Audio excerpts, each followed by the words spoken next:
마이크를 끄고 주셨네요. 네, 안녕하세요. 백승현입니다. 반갑습니다. 예, 아유, 왜 이렇게 박수까지 쳐내시고. 예, 이게 앞에 나와서 이렇게 말하는 사람이 좀 장동건이나 좀 원빈 정도 돼야 되는데 시커먼 놈이 나와가지고 죄송합니다. 진짜요? 예, 그런 말 많이 듣습니다. 저는 지금 여기 성현초등학교 있는 데서 곧장 서쪽으로 가면 뭐가 있죠? 가로림만 있죠? 가로림만 바다. 거기서 다시 서쪽으로 곧장 가면 뭐가 있죠? 태안군? 예? 태안군? 뭐가 있죠? 이원면. 예. 이원면하고도 여기서 바로 곧장인 데가 어디냐면 당산리거든요. 저희 집이 당산리 상구입니다. 네. 그리고 제가 이원면에 옛날에는 이원면이 아니라 이북면이었어요. 이북면에 이북국민학교 다녔습니다. 제가 시골놈이 출세했죠. 여러분들 이원면이 이북면이었다 이원면으로 바뀐 이유는 이북면이었던 거 모르시는 분들이 더 많죠. 거의 이북면이었어요 옛날에는. 저 어렸을 때는. 근데 왜 이북면이었다가 이원면으로 바뀌었냐면 우리 동네 사람들이 옛날에 안기부에 많이 끌려갔습니다. 왜냐하면 어디 갔다냐 이북 갔다 왔어 그러니까 자기 집에 갔다 온 건데 고향이 어디에 이북이요 그러니까 끌려가는 거예요. 이래가지고 오해가 많아 그런 썰이 있는데 그래서 이원면으로 지금 바뀌었고요. 당산리에 지금 어머니 아버님 아직 거기 계시고 저도 끝나자마자 가서 또 인사드리러 가야 됩니다. 제가 참 안타까워요 요즘. 이 중에서 보신 분들은 계시겠지만 제가 작년에도 서산에 꽤 많이 내려 왔었습니다. 작년에는 왜 왔냐 하면 미세먼지 때문에. 미세먼지가 굉장히 심각하거든요. 그리고 아시다시피 저희 미세먼지의 주범이라고 하는 발전소가 어디 있죠? 네, 화력발전소가 어디 있죠? 태안하고도 이원면에 있습니다. 저희 집 바로 옆에 있습니다. 그래가지고 그것 때문에 제가 작년에 엄청나게 태안하고 이쪽 서산에 막 와가지고 지역 교육을 많이 했고요. 그러다가 올해 초에는 갑자기 또 소각장을 만든다고 그래서 이거 어떻게 하면 좋겠냐 그래가지고 또 소각장 때문에 양대동 소각장 때문에 또 한참 왔다 갔다 하다가 갑자기 올해 추석 딱쯤 되니까 갑자기 산업 폐기물 처리장 어떻게 할 것이냐 막 이거에 대해서 막 말씀을 하시더라고요. 근데 제가 공학 저는 이제 전공이 여기 아까 저기 포스터에도 잠깐 있는데 저는 이제 근로복지공단이라고 있죠. 거기 이제 직업병 산재 이렇게 관련해주고 하는데 거기에서 이게 직업병인지 아닌지 이렇게 판정해주는 그런 일을 하고 있고요. 그리고 그 전에는 산업안전공단이라고 있어요. 이제 산업재해 막 사고 나고 막 이제 이런 것들 예방을 할 때 어떻게 하면 되느냐 하는데 전문위원 했었고요. 그리고 지금 고용노동부 정책위원도 하고 있고 대통령 산하 일자리위원회에서도 정책위원으로 하고 있고 그런 일들을 하고 있습니다. 그래서 이렇게 사고가 나고 또 이게 건강에 얼마만큼 위험하고 그리고 이것 때문에 이게 병이 생긴 건지 아닌 건지 이런 것들을 주로 하는 게 제 직업입니다. 그러다 보니까는 아까 말씀드린 것처럼 미세먼지가 건강에 미치는 영향 그리고 거기 소각장에서 나오는 그런 미세먼지 다이옥신이라든가 질소산화물 여러 가지가 나오는데 거기에 미치는 영향 이런 것들하고 요즘 또 폐기물 이거 뭐냐 도대체 서산에 계신 분들이 저한테 제일 먼저 물어보신 게 그거예요. 산업 폐기물이라고 그러는데 산업 폐기물이 뭐냐 이게 도대체. 그리고 에어돔이라고 그러는데 이게 도대체 이 에어돔이 뭐냐. 이게 에어돔입니다. 이게 에어돔인데 이게 도대체 뭐냐. 제가 참 입이 방정인 게 제가 가가지고 이 얘기를 해드렸어요. 에어돔이 뭐고 산업 폐기물인가 뭐다 이렇게 얘기를 했더니 바로 조금 있다가 시청 앞에다가 천막 치시더라 큰일 났다 막 그러고 가서 교육 한 번 더 해달라고 그래서 여기 그 저기 어디죠? 네, 오스카빌 거기 가가지고 거기 아파트 주민들 분들 뭐 좀 모셔놓고 얘기 좀 했거든요. 근데 거기 질문 나온 게 우연히도 알루미늄이 얼마나 위험하냐 그러더라고요. 그래서 알루미늄은 겨울철이면 가만 놔둬도 불 붙고요. 불 붙으면 끌 수가 없어요. 그리고 거기서 나오는 그 물질이 굉장히 좀 위험한 겁니다. 그 냄새 맡으시면 안 됩니다. 이 얘기했더니 바로 그거 얘기하고 나서 한 3, 4일 있다가 불러왔어요. 거기 그래가지고 난리 나고 그랬었는데 사실은 이게 알고 보면 별거 아닌데 몰라서 굉장히 위험한 물질들이 이런 물질들이고요. 이거 관리만 잘하면 사실은 큰 문제가 없습니다. 근데 문제는 관리를 안 해요. 그래서 이게 얼마만큼 이게 우리한테 영향을 주는지 그 얘기를 좀 간단히 드릴 텐데 폐기물이 그냥 우리말로 하면 쓰레기죠. 쓰레기 어떠세요? 여러분들 여기 여러분들 전부 덧신 신고 들어오셨죠? 저도 들어올 때 아무 생각 없이 그냥 들어왔다가 강의 여기 올라오기 직전에 보니까는 다 뭘 신고 계셔가지고 뭔가 왔더니 덧신을 얼른 신었는데 이거 왜 덧신 왜 신고 계시죠? 그러니까 더러워지지 말라고. 이 신발에서 덧신이 해주는 역할이 뭐예요? 신발에서 떨어지는 더러운 거, 그쵸? 이게 뭐예요? 더러운 게 결국은 우리가 쉽게 얘기하면 쓰레기잖아요. 쓰레기를 잘 관리를 해주는 거예요. 쓰레기는 더럽고 귀찮고 또 때에 따라서 위험해요. 우리가 얘기하는 이제 산업 폐기물, 지정 폐기물 이런 것들은 좀 위험합니다. 또 조명이 들어오니까 노래하고 싶어지는 노래할까요? 위험하기도 하고 이렇습니다. 근데 사실은 이거 관리만 잘해주면 우리처럼 여기 이 환경을 깨끗이 유지를 해줄 수 있는 가장 큰 요인이 뭐냐면 덧신이거든요. 그쵸? 덧신 신고 들어오면 일단 쓰레기가 이 안에 흙이 먼지가 쌓일 일이 일단 없어져요. 깨끗하죠. 그죠? 깨끗하니까 어때? 편안하잖아. 그쵸? 거기다가 또 무슨 일이냐면 이 덧신 돈 주고 사야 되는 거잖아요. 그쵸? 그러니까 어떻게 해요? 업자 입장에서 이게 돈도 되는 사업이에요. 쓰레기 관련 폐기물 사업이 사실 이렇습니다. 그래서 관리만 잘하면은요 굉장히 좋아요. 여러분들 요새 분리수거 뭐 종량제하고 막 그런 거 많이 하시잖아요. 그거 왜 해요? 그거 안 하고 옛날엔 그냥 막 다 때려 그냥 묻었거든요. 그러다 보니까 막 묻다 보니까는 막 지금 뭐 사실 참 이런 말씀 드리는데 저희 집이 상암동이에요. 상암동이 어디냐면 그 난지도 쓰레기장 있죠. 바로 옆이에요. 저희 집 이따 그 동네 사진도 하나 저기 그림도 보여드릴 텐데 막 묻다 보니까 주체가 안 되는 거예요. 그래서 이 중에서 돈 되는 거는 좀 따로 쓰고 이렇게 하고 해가지고 근데 쓰레기 안 할 수는 없잖아요. 그럼 하자. 하는 건 좋은데 이제 옛날처럼 그냥 무식하게 하지 말고 깨끗하게 편안하게 이렇게 하자. 그러다 보니까 돈도 되더라. 쓰레기라는 거는 사실은 여러분들 이게 나쁜 건 아닙니다. 그죠? 좋은 거예요. 근데 쓰레기가 종류가 좀 여러 가지가 있습니다. 우리가 일반적으로 얘기하는 그 여러분들은 그 산업 폐기물이라고 이렇게 제 주제도 지금 산업 폐기물인데 법적인 용어는 아닙니다. 산업 폐기물이라는 게 법적인 용어로는요 뭘로 돼 있냐면 생활 폐기물. 생활 폐기물은 여러분들 집에서 그냥 나오시는 거예요. 집에서. 근데 왜 이 생활 폐기물하고 여기 나와 있는 산업 폐기물하고 이렇게 구분을 해놨을까? 생활 폐기물은 그냥 묻거나 그냥 재활용하거나 해도 아무 지장이 없어요. 이런 물질들 일반적으로 사람들이 그냥 편안하게 쓸 수 있게 하는 것들 이런 것들 여러분들 제가 아까 계속 지난번에도 말씀드렸는데 알루미늄이 굉장히 위험한 물질이거든요.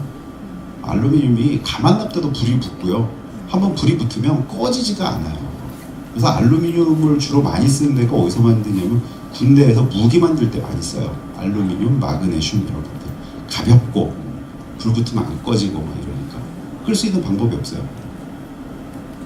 근데 우리 일상생활에서도 알루미늄 많이 쓰거든요. 어디서 쓰시죠? 프라이팬, 그죠? 프라이팬보다 더 많이 쓰는 거였어요. 쿠킹 오일, 그렇죠? 근데 이거 위험해요? 여러분들이 알루미늄 호일이나 뭐 쿠킹 오일 쓰실 때 이거 위험해 이렇게 생각하고 쓰시는 분 계세요? 없죠, 그렇죠? 프라이팬, 이거 위험해, 이거 폭발할 수 있어 이런 생각하고 계세요? 안 하거든요. 왜 안 하시냐면 일반적으로 생활에 쓸 수 있는 이런 물질, 이런 물건들은 알루미늄도 그냥 알루미늄이 아니라 그거를 가공을 합니다. 인체에 크게 영향이 없게, 그냥 막 다뤄도 문제가 없게 이렇게 다 만들어놔요. 근데 여러분들 얘기 들으셨죠? 알루미늄 호일을 쓰실 때 절대 하지 말아야 될 게 몇 가지가 있습니다. 뭐가 있죠? 전자레인지 돌리지 말고, 또 가열하면 안 됩니다. 옛날에 고깃집에 가면 고기판 위에 이렇게 깔아주고 했던 거 있잖아요. 아주 위험한 짓입니다. 왜 위험하냐면 이게 그 알루미늄 불은 안 붙어요. 그러니까 가공을 해놨기 때문에 불은 안 붙는데, 문제는 열을 받으면 거기에서 제가 지난번에 말씀드렸는데 알루미늄이라든가 금속 가공 금속 제품들은 열을 받으면 미세하게 가루가 돼가지고 이렇게 날아갑니다.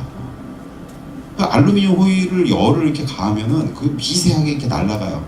근데 날아가다가 어디에 붙어요? 고기에 붙어.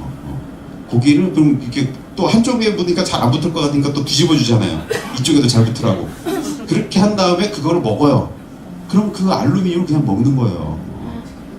그러니까 알루미늄 호일은 절대 가열하시면 안 됩니다. 근데 그냥 구겨가지고 버려도 폭발 안 해요. 걔는 불도 안 붙어요.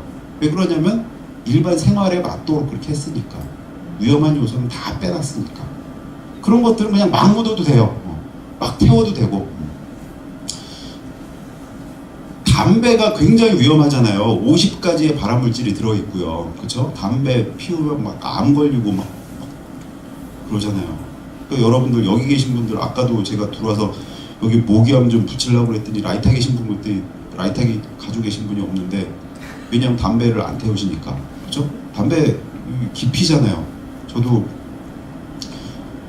담배 끊은 지가 꽤 됐는데, 담배는 그러면 그 납부되는 담배가 무슨 폐기물일까? 무슨 폐기물이에요? 담배는? 그쵸? 담배 어디다 버리세요? 그냥 쓰레기통에 버려요. 그쵸? 혹시 이 중에서도 댁에서 담배 피우시는 분들, 요즘은 그런 간 크신 분들 안 계시겠지만 집에서 그냥 담배 피시더라도 그 담배째 재떨이 같은 거 어디다 비우냐면 그냥 생활 폐기물 재활용 봉투 그냥 거기다가 버리면 돼요. 그죠? 그게 우리가 그렇게 위험하다고 생각을 하는 담배조차도 사실은 위험성이 이렇게 어디에 비해서 이런 애들에 비해서는 위험성이 크지 않다는 거예요. 이게 그냥 생활 폐기물입니다. 이게. 여기 얘기하는 산업 폐기물은 산업 폐기물 중에, 여기 사업장 폐기물 중에서 사업장 일반 폐기물 중에서 생활계 폐기물 이렇게 돼 있잖아요. 생활계 폐기물이 있고 시설계 폐기물이 있거든요. 이 구분이 뭐냐 하면, 사업장에서 회사에서 나오는 쓰레기 중에서도 그렇게 관리 대충 해도 되고 뭐 이렇게 위험하지 않고 이런 것들은 따로 모아서 그건 생활 폐기물로 분리를 합니다. 그냥 막 처리해도 돼. 이거는 아무렇게나 막 쌓아가지고. 근데 그렇지 않은 것들, 그렇지 않은 놈들이 어떤 놈들이겠어요? 이 놈들은, 이 산업 폐기물이라는 놈들은 일단 되게 나쁜 놈들입니다. 일단 사람들하고는 격리를 해야 돼요. 왜냐하면 여러분들 뭐 아시겠지만 회사나 이런 데가 보면 어디는 무슨 일을 할 때는 반드시 마스크를 쓰고 해야 된다, 방진복을 입고 해야 된다, 아니면 보안경을 써야 된다, 이런 규칙들이 있어요. 그게 뭐냐면 그 물질을 접할 때는 굉장히 조심해야 된다는 거예요. 그런 놈들이 뭐냐면 산업 폐기물입니다. 특별하게 관리를 해줄 필요가 있는 애들이에요. 전문적으로. 그 중에서도 지정 폐기물이라는 놈이 있습니다. 이 지정 폐기물이라는 놈은 뭐냐면 얘는 어떤 식으로 다뤄야 돼 하는 것을 콕 찍어서 지정해서 얘기를 해준 거예요. 이런 물질은 이런 방식으로만 취급해야 된다. 그럼 그런 방식으로 하면 이러는데 이게 위험성이 있으니까 그렇게 했을 거 아니에요? 그러면 이런 방식이 웬만한 방식이겠어요? 아니죠. 기술도 들어가고 돈도 들어가고 그런 방식으로 관리를 해야 된다는 게 지정 폐기물입니다. 근데 이런 온갖 나쁜 것들을 모아가지고 산업 폐기물이라고 그래요. 그리고 일반적으로 이제 여기서 일반 폐기물이나 아니면 지정 폐기물까지 같이냐, 이거를 관리를 해줘야 되는데 쓰레기 나온다고 그냥 이게 나쁜 거야 이렇게 할 수는 없잖아요. 그러니까 어떻게 하냐면 처리를 할 때 일단 다 갖고 옵니다. 갖고 와서 선별을 해요. 야, 이거는 모아가지고 이거는 이렇게 저거 하니까 폐비로 만들자 하는 것들이 있어요. 주로 이제 펄프 이렇게 나무하고 이런 것들 하고 음식물 쓰레기 이런 것들은 폐비화로 많이 갑니다. 아니면은 재사용이나 재활용 많이 해요. 재사용은 여러분들이 잘 아시는 게 소주병, 맥주병, 이거는 재사용이에요. 그죠? 그대로 갖고 가가지고 씻어가지고 소독해가지고 거기에 다시 소주만 담아가지고 다시 파는 거예요. 재사용. 근데 그대로 안 돼. 깨졌어. 그럼 그대로 못 쓰잖아요. 그럼 어떻게? 녹여가지고 다른 걸 해야 되는데 소주병 깨지면 소주병 다시 만들 수 있을까요? 만들기 어렵거든요. 다른 거 만들어요. 여러분들이 잘 아시는 야쿠르트병 다 모으잖아요. 따로. 그죠? 야쿠르트병 모아가지고 뭐 만들까요? 야쿠르트병은 금방 찌그러지잖아. 재사용이 안 되잖아요. 이게 재활용하거든요. 야쿠르트병 녹여가지고 만든 게 여러분들 김장할 때 쓰시는 고무다라이가 야쿠르트병 녹여서 만든 거예요. 그리고 저기 우유팩 따로 모으시죠? 우유팩은 그대로 못 쓰거든요. 우유팩도 막 찢어지고 그러잖아요. 그 우유팩 갖고 가다가 재활용을 합니다. 그걸 다 녹여요. 그래서 다시 만든 게 뭐냐면 여러분들 화장실에 쓰는 두루마리 휴지, 이런 식으로 다시 만들어 쓰는 거예요. 최대한 이거 많이 하자. 지금 최대한 이걸 많이 해서 또 우리나라 또 이제 폐기물법이 바뀌었어요. 그래가지고 이걸 좀 많이 하게 돼 있고, 이게 안 되는 놈들이야. 산업 폐기물이라든가 지정 폐기물도 이렇게 많이 합니다. 재사용하고 재활용하고 많이 하는데 이게 도저히 안 돼. 얼마 전이 아니죠. 벌써 10년 전이죠. 10년 전에 태안에 그 유조선에서 나오는 기름 때문에 난리 나고 저희 어머니 아버지도 맨날 가서 기름 닦으시고 그랬었는데, 기름 닦은 걸레 재사용이 될까요? 안 돼요. 재활용이 될까요? 안 돼요. 왜 안 되냐면 그거를 빨아가지고 기름을 따로 추출을 하고 기름을 또 다시 정제해가지고 하는 이 걸레를 다시 쓰고 이런 거보다는 이게 돈이 안 돼. 그죠? 그러니까 어떻게 하는 게 제일 속 편해? 갖다 버리는 게 낫는데 그냥 버리면 안 돼. 어떻게 하냐면은 태우든지 아니면 묻든지 그렇습니다. 그 기름이니까 이렇게 하면 태우면 되잖아요. 근데 그냥 태우면 또 잘 안 타요. 그러니까 이거 태우는 거나 묻는 거나 어떻게 하냐면은 파쇄를 합니다. 다 작게 쪼개요. 그런 다음에 말립니다. 말려서 태울 놈만 따로 하는데, 이거를 이제 여러분들 쉽게 얘기하면 그 양대동 소각장이나 거기 환경타운에 보면 RDF라고 하는 방식이 있어요. 그게 뭐냐면 쓰레기 잘 타게 다 쪼개는 거예요. 아주 작게. 그래가지고 바짝 말려요. 그래가지고 탈 수 있게 만드는 그런 것들을 이제 해서 만드는 게 양대동에서 하는 게 소각. 근데 이 소각도 생각해 보시면 그 나쁜 물질들이 있다고 그랬잖아요. 산업 폐기물, 지정 폐기물 나쁜다고 그랬잖아요. 그걸 그냥 태우면 어떻게 될까? 그 나쁜 물질이 그냥 나가잖아요. 그럼 소각장에서도 뭐가 필요하냐면, 소각을 할 때 이게 그냥 태우면 그게 다 날아가 버리니까 어떻게 하냐면 굴뚝에다가 얘를 필터를 잘 달아놔야 돼요. 그래서 이런 나쁜 물질들이 날아가지 못하게 관리를 잘 해줘야 됩니다. 수업 끝났답니다. 집에 갈까? 제가 양대동 소각장 대책위원장님한테도 계속 말씀드린 게 뭐냐면, 소각장이 들어온 거 나쁜 거 아니다. 오히려 좋을 수도 있다. 문제는 이 소각장의 관리가 어떻게 되느냐가 굉장히 중요하다. 왜 그러냐면 관리가 안 되면 거기서 나온 나쁜 물질들이 어떻게 그 일대로 다 퍼질 거니까. 그럼 그 필터 관리, 미세먼지 배출하고 오염물질 배출하는 걸 어떻게 관리를 해줄지가 굉장히 중요한데, 문제는 아시죠? 우리나라 그 발전소들이 전부 공공기관이거든요. 그렇죠? 공공기관이고 태안화력발전소도 공공기관입니다. 공공기관인데도 불구하고 작년에 미세먼지 배출 2위 했습니다. 올해는 아마 1위 할 겁니다. 올해 통계 나오면. 왜 그러냐면 1위 했던 저기 밑에 있는 그 삼천포 화력발전소가 분을 문재인 대통령이 가동 중단을 시켜버렸어요. 그래가지고 아마 발전소가 1위일 텐데, 그 공공기관인데도 미세먼지 배출 1위예요. 관리 잘 안 하고. 거기에다가 또 재밌는 게 뭐냐면 계속 미세먼지 관리 잘못했다고 그래가지고 징계 계속 많습니다. 관리만 잘해주면 되는데 관리를 못해요. 그리고 뭐 아산 쪽에 뭐 이렇게 관리 잘 되는데 거기들 이제 그 소각장 뭐 이렇게 견학 많이 가시고 그러는데 아산은 굉장히 좋아요.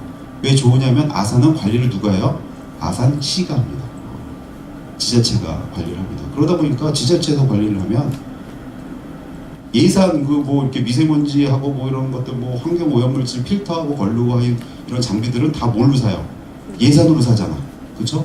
1년에 쓸 만큼 미리 계산해서 예산으로 사는데 이걸 아껴봐야 소용이 있어요? 없어요? 없어요. 오히려 더 많이 쓰고 모자라다고 얘기를 해야 돼. 그래야 예산을 더 탈 수가 있어. 그러니까 지자체에서 하면 그런 거 아끼지가 않아요. 근데 회사가 일반 사업자가 하면 어떻게 됐어? 여러분들 집에 있는 공기청정기 있으시죠? 공기청정기 필터 잘 바꾸세요? 안 바꾸시죠? 자동차 다 있으시죠? 자동차에 에어 필터가 다 있어요. 에어컨 필터 한 개에 한 12,000원, 13,000원 하거든요. 고객님까지 하면 한 2만원에서 25,000원 받을 겁니다. 서비스 센터 가면. 에어컨 필터 자주 바꾸세요? 에어컨 필터 얼마에 한 번씩 바꿔야 되는지 아세요? 3개월에 한 번씩 바꾸셔야 됩니다. 바꾸세요? 안 바꾸세요. 왜? 아까우니까. 내 돈 나가니까. 똑같습니다. 여기도 굴뚝 위에다가 필터를 다 달아놓는 거예요. 특별한 방식 아닙니다. 근데 그 필터가 어느 정도 지나가면 바꿔줘야 되잖아요. 그래야지 필터 성능 유지를 하잖아요. 그럼 필터 안 바꾸는 거예요. 아까우니까. 여러분들 아마 아실 거예요. 에어컨 필터 바꾸면 기분이 좋아요. 에어컨 다 틀고 히터 틀어도 냄새가 안 나. 그죠? 근데 한 2달 지나면 어때요? 틀면 뭐 조금 쿰쿰한 뭐 이렇게 해가지고 뭐 먼지 냄새 같은 것도 나죠.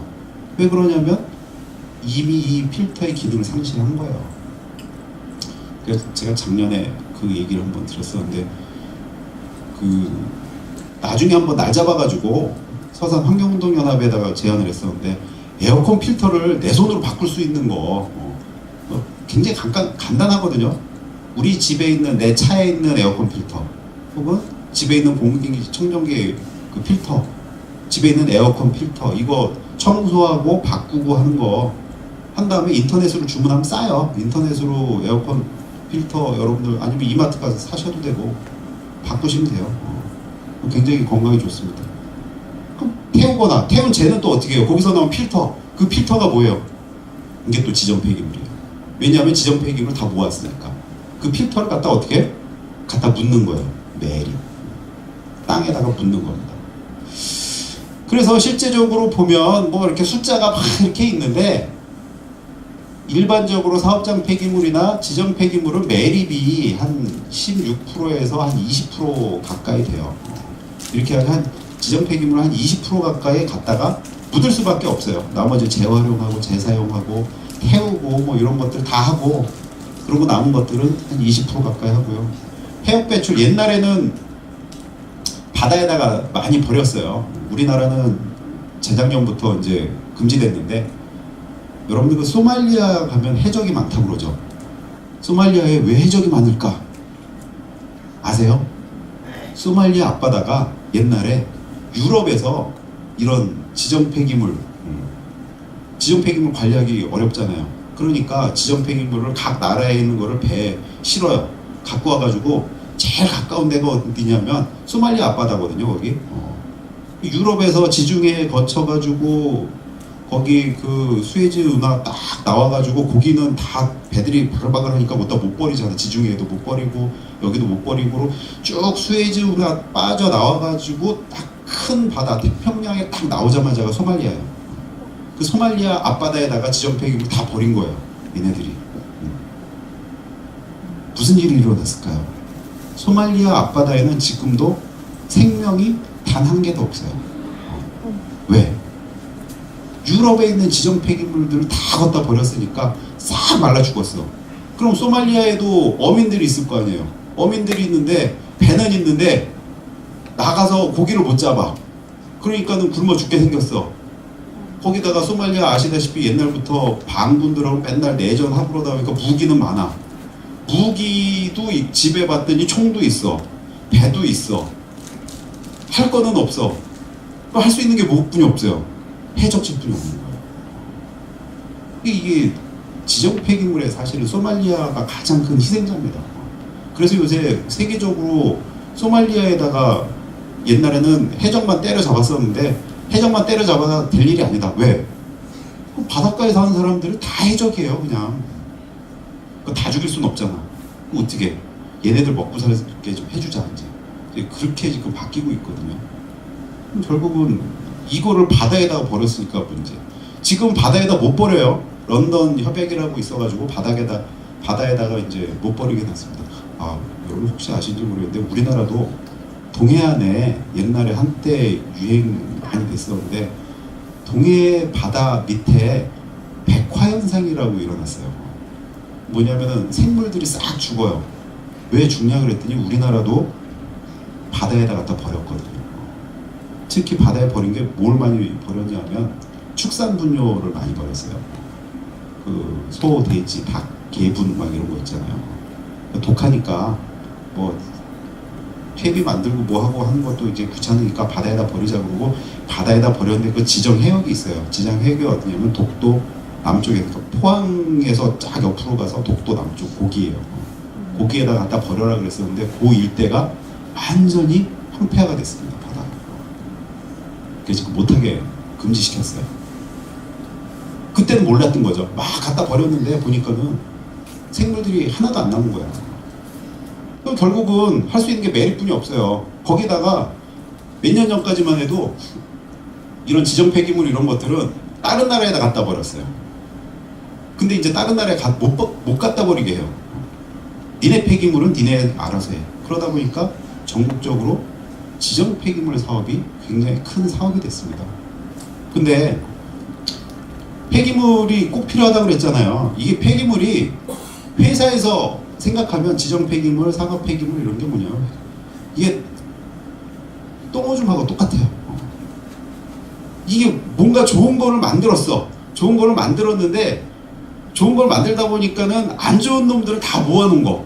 이게 쓰레기잖아요, 사실은. 여러분들 음식물 쓰레기도 그렇잖아요. 음식물 쓰레기 어떤 놈입니까? 좋은 거는 다 골라서 먹고 안 좋은 것만 골라서 내버릴 것들만 모아놓은 게 음식물 쓰레기거든요. 뭐 갈비찜을 했어요. 그럼 그거 하다 보니까 뭐 해서 무슨 당근 꼬다리부터 시작해가지고 그 못 먹은 것들 다 골라내고 그 음식 맛있게 먹었어. 그랬더니 뼈 따고 나오죠. 그리고 나 음식 뭐 이렇게 찌끄레기 조금씩 나오죠. 먹기도 그렇고 안 먹기도 그렇고 그러면 어떻게 해요? 모아서 음식물 쓰레기 한 거거든요. 그 쓰레기라는 게 결국은 우리가 필요 없어가지고 버리는, 근데 이게 없앨 수는 없어요. 똥오줌하고 똑같아요. 근데 만약에 우리 사회에 화장실이 없다 생각을 해보세요. 이게 중세 유럽의 화장실이거든요. 그림이 잘 보이시나 모르겠는데 화장실이 뭐냐면 이 성에 밖에 이렇게 삐죽 튀어나와 있어요. 그래가지고 여기 어떻게 생겼냐면 여기 보시면 여기를 안에서 본 게 이거예요. 밖에 이렇게 시원하게 보이고요. 일 보기 좋겠죠. 왜 이렇게 뚫어놨을까? 냄새 나잖아. 그쵸? 그러니까 뚫어놔요. 그리고 밑에도 시원하게 구멍 하나만 뻥 뚫어 넣습니다. 요 밑에 빵꾸 하나 뻥 뚫어진 거예요. 여기 앉아가지고 대소변을 봅니다. 응가를 해요. 수업 시작했대요. 아, 쉬는 시간에 쉬어야 되는데. 여기 앉아서 응가를 하면 똥이 어떻게 될까? 일로 툭 떨어지죠. 근데 이게 재밌는 게 옛날에는 이 성 밑에 다 뭐가 있냐면 우리나라도 여러분들 그 지금 뭐 다른 데들도 다 그렇죠. 성 밑에는 항상 뭐가 있냐면 성 벽을 따라서 길이 있거든요. 그럼 그 길을 걷던 사람이 위에서 화장실에 사람이 있는지 없는지 표시가 없잖아. 안 보이잖아. 걸어가다 보면 갑자기 똥덩어리에 툭 떨어져서 맞는 거예요. 더러. 맞으니까 기분 나쁘잖아요. 그래서 생긴 게 유럽식 이런 모자입니다. 이 모자가 왜 이렇게 생겨요? 이게 뭐지? 챙이 이렇게 둥그런 것도 아니고, 그쵸? 원래 챙이 지금은 둥그렇잖아요. 모자의 기본 용도가 뭐예요? 햇볕을 맞는 거잖아요. 그리고 이게 둥그레야 되잖아. 근데 안 둥그래. 왜 그러냐면 이게 둥그러니까 모자의 챙이 기운이 없어요. 그래서 공중에서 똥이 뚝 떨어지면 똥 맞고 그냥 이렇게 흘러가는 거야. 막 얼굴로 막 흘러가고. 더럽잖아요. 그러니까 야, 이 똥이 떨어져도 내 얼굴하고 최소한 가린거든요. 얼굴에 일단 안 묻고 어깨에 안 묻어야 돼. 왜? 어깨에 묻으면 어떻게 해야 돼? 내 손을 써야 돼요. 털어야 되잖아. 그쵸? 근데 이런 데 묻으면 툭 맞고 지나갈 거 아니에요. 에이씨, 그럼 이렇게 벗으면 돼. 그냥 이렇게 털어내고 그리고 집에 가서 빨아 그러면 돼. 그래가지고 나온 게 뭐냐면 어깨하고 얼굴을 보호하기 위해서 챙을 이렇게 붙여버린 거예요, 위로. 그럼 빳빳해지잖아요, 이게. 그쵸? 그래서 이런 모자 쓰고 다녔어요. 근데 사람들이 그러잖아요. 야, 이런 모자. 역시 유럽 애들은 패션 감각이 틀려. 멋있어. 똥 피하려고 그런 거예요, 이게. 패션 감각이 있어서 그런 게 아니고. 그러니까 하이힐 왜 생겼는지 아시죠? 밑에 보니까 다 뭐예요? 똥덩어리야, 다. 거기 이렇게 걸어가다 보면 발에 묻잖아. 우리 집신 같은 거 신고 지나가면 또, 집신 사이로 막, 그럴 거 아니에요. 그쵸? 그러니까, 그거 어떻게 피하지? 굽을 좀 높이자. 그래서 나온 게 하이힐이에요. 예, 똥 피하는 하이힐 아주 좋다고. 근데 우리나라 사람들이 우리 지금 전 세계는 그게 유행이죠. 야, 하이힐 했더니 키도 커 보이고 다리도 날씬해 보이고 참 좋아. 근데 사실은 똥 피하려고 했던 겁니다. 이게 결국은 뭐냐면 이런 화장실의 역사는 굉장히 문화 인류하고 같이 오고 이게 인류하고 뗄 수가 없어요. 뭔 생활이라든가 습관이라든가 이런 거 다 같이 갑니다. 마찬가지로 폐기물 처리장 따로 뗄 수가 없어요. 꼭 있어야 되는 겁니다. 꼭 있어야 되는 건데 문제는 이 폐기물 산업이라는 게 환경하고 굉장히 큰 관련이 되어 있고요. 뿐만 아니라 처리 기술, 설비 이런 게 필요해요. 아까 말씀드렸잖아요. 지정 폐기물 왜 지정해놨다고 그랬어요? 얘는 관리 방법이 힘들고 위험하니까 특별한 방법으로 이런 지정된 방법으로만 처리해야 돼. 그게 지정 폐기물이거든요. 그러다 보니까 그거에 따라서 처리 기술하고 설비가 다 있어야 돼요. 거기다가 기계, 전자, 화학 뭐가 뭔지에 따라서 이게 다 틀려져요. 그러니까 예를 들어서 여기는 오토밸리잖아요. 오토밸리면 어디에 주로 쓰는 화학물질이겠어요? 주로 쓰는 폐기물이겠어요? 자동차에 관련된 폐기물이잖아요. 그러면 얼마 안 되잖아요. 그죠? 그러니까 그거에 대한 처리 기술만 확보를 하고 있으면 돼요. 거기다가 이게 비정부기구나 정부 정책이라든가 규제라든가 이런 활동을 굉장히 많이 받습니다. 요즘 산업 폐기물 처리 비용이 갑자기 올랐거든요. 얼마 전까지 톤당 한 6만 원 정도 하다가 지금 톤당 한 8만 원 이상 올라가고 있습니다. 왜 톤당 8만 원 이상 올라가고 있냐면 해상 투기 못하게 하고 다른 나라 갖다 못 버리게 하고 우리나라에서 자체 폐기되고 우리나라 묻으려니까 또 오늘도 이 자리가 뭡니까? 이거 어떻게 했으면 좋겠냐 있잖아요. 야, 좀 안 했으면 좋겠는데 막 이런 얘기가 막 있다 보니까 폐기물 처리하기가 굉장히 어려워. 그러다 보니까 지금 금값이 되고 있습니다. 톤당 8만 원인데요. 여기 지금 제가 오기 전에 확인해 보니까 이 옆에 있는 그 오토밸리 내에 있는 처리장이 130만 톤 용량이에요. 130만 톤 용량이면 간단히 계산해서도 저기 1000억짜리예요. 저게. 그렇잖아요. 8만 곱하기 톤당 8만 원 곱하기 130만 톤 하면 한 1000억 되거든요. 거기다 지정 폐기물은 더 비싸요. 그러니까 최소 1000억이라는 거죠. 그러다 보니까 이런 시장 외적인 이런 영향을 굉장히 많이 받아요. 금액도 그렇고. 그러다 보니까 어떻게 하면은 아주 나쁜 산업이기도 하지만 어떻게 보면 아주 좋은 산업이에요. 그래서 이걸 많이 하는데 생활 폐기물 같은 경우에는 업체에서 하는 게 한 35%, 지자체에서 하는 게 거의 대부분이거든요. 64% 정도가 지자체에서 해요. 왜 이렇게 지자체에서 하냐면 생활 폐기물 같은 경우에는 옛날에는 막 다 갖다 묻고 버리고 막 그랬잖아요. 그죠? 그 사업자 불러서 막, 막 처리시키고 그랬는데 이러다 보니까 막 문제가 막 생기는 거예요. 그리고 생활 폐기물은 어디서 나와요? 전국 방방곡곡에서 다 나와요. 다 문제가 돼. 그러다 보니까 야 이러지 말고 시에서 군에서 도에서 알아서 하자. 그래가지고 지금 지자체에서 처리를 하는 게 64% 이게 점점 늘어나고 있어요. 왜 그러냐면 아까 말씀드린 것처럼 처리하고 그럴 때 이게 사기를 못 쳐요. 지자체에서 하면, 군에서 하면, 시에서 하면 예산 범위 내에서 집행을 해야 되니까. 그리고 예산 남으면 안 되니까 다 써야 되니까. 근데 문제는 사업 폐기물 같은 경우에는 업체가 하는 게 82%입니다. 이게 지금 자율화되고 지금 IMF 이후에 뭐 민영화 사업 많이 하고 그래가지고 이렇게 했는데 이러다 보니까 사업체에서 처리 업체에서 지금 82%를 하고 있거든요. 10개 중에 8개를 업체에서 처리를 해요. 업체에 처리를 하다 보니까 업체는 어떻게 하는 게 장땡입니까? 돈 많이 버는 게 장땡이거든요. 그러다 보니까 어떻게 하는지 잘 몰라요. 특히 우리가 지금 고민을 하고 있는, 걱정을 하고 있는 산업 폐기물 처리장, 특히 지정 폐기물 처리하는 데는 이렇게 돔을 씌우게 돼 있어요. 왜 돔을 씌우게 되냐면 가스, 뭐 이런 유독가스가 날아가면 안 되니까. 이게 잘된 사례예요. 이게 저희 동네, 저희 집이 어디냐면 여기가 한강이고요. 여기가 난지천이고 저희 집이 한 요 정도쯤 돼요. 근데 이 한강 여기에 지금 이 바닥부터 해가지고 이게 이 폐기물 층이라고 하는 데가 지금 여기는 옛날에는 난지도에는 생활 폐기물, 지정 폐 뭐 산업 폐기물, 지정 폐기물 다 갖다 버렸어요. 옛날에는 그런 구분이 없었어요. 그러니까 일단 다 갖다 버려 그냥.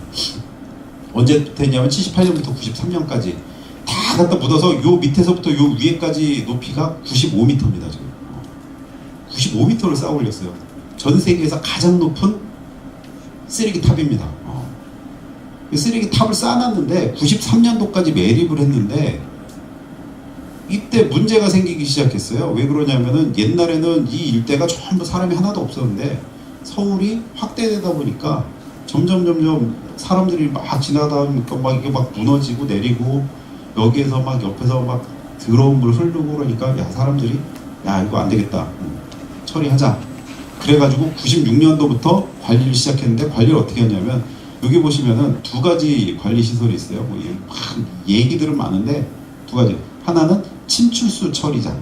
이게 뭐냐면 쓰레기에서 뭐가 나와요? 여러분들 음식물 쓰레기 바짝 말려서 내놓죠. 그래도 꼭 나오는 게 있어요. 뭐 물이 줄줄줄 흘러요. 이건 어디서 만들어도 어디서 나온지도 몰라. 그쵸?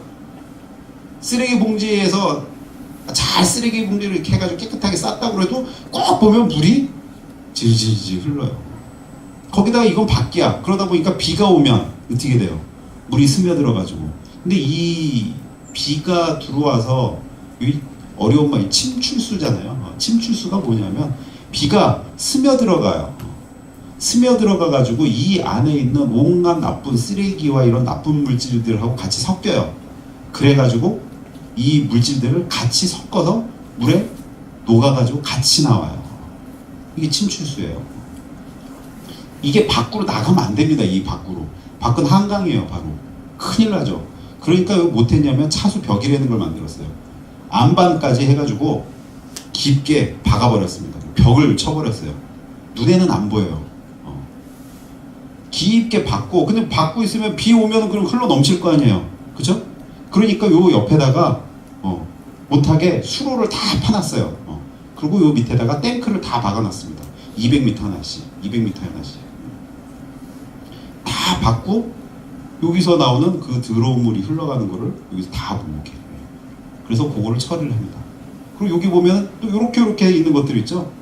요건 뭐냐면 가스 추출정이라고 그래가지고 이 쓰레기 덮어놓으니까 덮어놓으면 또 뭐가 발생하겠어? 가스도 온갖 나쁜 게 다 섞여 있는 거거든요. 근데 다행히도 온갖 나쁜 게 다 섞여 있긴 하지만 여기서 또 재밌는 게 뭐냐면 쓰레기가 발효되면서 메탄가스,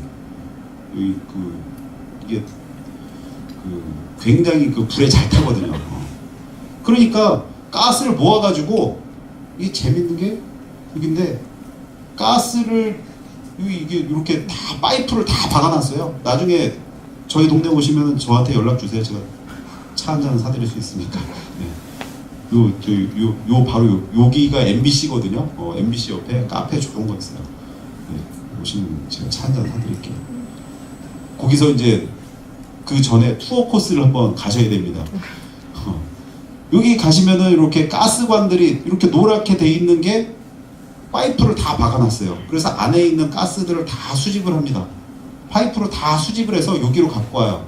그럼 이 파이프에서 수집된 가스는 온갖 나쁜 것도 다 있어가지고 태우면서 필터로 걸러줘야 되는데 그럼 필터 값이 엄청나게 들 거 아니에요. 근데 태우고 그냥 태우는 게 아니라 태우면서 여기에서 뭘 하냐면은 지역 난방할 수 있는 열을 여기서 합니다. 그래서 열을 이 일대 다 아파트 단지거든요. 여기가 이 아파트 단지에다 팔아요.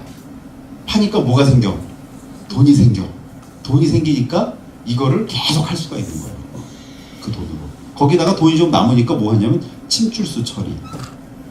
아까 말씀드린 200m 하나씩 이렇게 그 집수정이라고 그래요. 탱크를 다 박아놨거든요. 여기에 하면 온갖 시커먼 물이 여기 고이는 거예요. 그러면 이거를 펌프로 퍼다가 여기에서 처리장을 해서 1단계 처리하고 요 옆에 보면 하수 종말 처리장이 또 큰 게 있습니다. 여기서 1단계 처리하고 글로 보내요. 거기서 2단계 처리하고 그 다음에 한강으로 방류합니다. 그러다 보니까 이게 돈이 어마어마하게 드는 사업이에요. 근데 이걸 해요. 왜? 서울시에서 하는 거예요. 지금 시에서밖에 할 수가 없어요. 이거 민간 사업자한테 하면은 하겠어요? 안 하죠. 요 위에는 지금 산책로가 되어 있고요. 요 위에는 가면은 캠핑장이 되어 있습니다. 그래가지고 여기 아주 잘 관리가 되어 있어요.